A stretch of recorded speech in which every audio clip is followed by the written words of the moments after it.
கர்த்தருடையதாக இன்றைய வசனம் மல்கியா 2ஆம் அதிகாரம் 11ஆம் வசனம். யூதா ஜனங்கள் துரோகம் பண்ணார்கள், இஸ்ரவேலிலும் எருசலேமிலும் அருவருப்பான காரியம் செய்யப்பட்டது. கர்த்தர் சிநேகிக்கிற பரிசுத்தை யூதா ஜனங்கள் பரிசுத்த கூச்சலாக்கி அந்நிய தேவதையின் குமாரத்திகளே விவாகம் பண்ணினார்கள். கர்த்தருடையதாக இந்த வசனம் பார்க்கும்போது கர்த்தர் சிநேகிக்கிற பரிசுத்தம் அப்படின்னு இருக்கும். பரிசுத்தை யூதா ஜனங்கள் பரிசு குலைச்சலாக்குனாங்களாம்.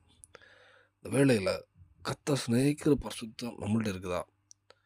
எந்தெந்த விஷயத்தில் அந்த இஸ்ரோ ஜனங்கள் அந்நிய தேவதையின் குமாரத்துக்கு விவாகம் பண்ணாகலாம்.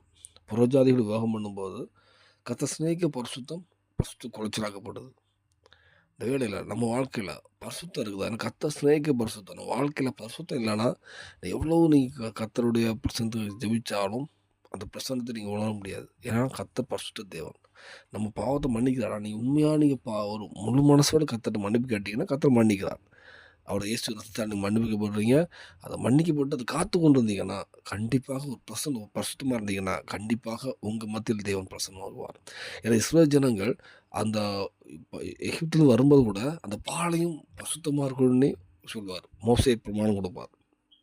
ஏன்னா கர்த்தர் உலாவுவார் அப்படி. ஸோ இந்த வேளையில் நம்ம வீடாக இருக்கட்டும், நம்ம சரீரமாக இருக்கட்டும், ஆவிக்குரிய விஷயத்தை எல்லாத்துலேயுமே கர்த்தர் சிநேகிக்கிற ஒரு பரிசுத்தத்துக்கு வாஞ்சிப்போம். பரிசுத்தம் இல்லாமல் நம்ம எதுவுமே பண்ண முடியாது. வேதமே பரிசுத்த வேதாகம் தான். பரிசுத்தம் இல்லாமல் எதுவுமே நம்ம ஜெபமாக இருக்கட்டும், எந்த ஒரு அற்பமாக இருக்கட்டும், எந்த ஒரு காரியம் நம்மளால் செய்ய முடியாது. இந்த வேளையில் பரிசுத்த வாஞ்சிப்போம். பரிசுத்தத்துக்கு நேராக நம்ம சிந்தையை கொண்டு போவோம். கர்த்தர்ட்ட பலன் கேட்போம். கண்டிப்பாக அவன் மன்னிப்பாக பரிசுத்தப்படுத்துவான். அந்த பாவத்தை மறுபடி செய்யாதபடி ஒரு சாட்சியில் வாழ்க்கை வாழுங்க. பூமியில் தேவன் சாட்சியில் வாழ்க்கைத்தோட பரலோகத்தையும் ஆயத்தப்படுத்துவார். ஏன்னா கர்த்தர் சிநேகிக்க பரிசுத்தம், அந்த பரிசுத்தம் கொண்டு இருக்குமானால் உங்களையும் தேவன் சிநேகிப்பார். இந்த கர்த்தர் சிநேகிக்க பரிசுத்தம் இருக்குது.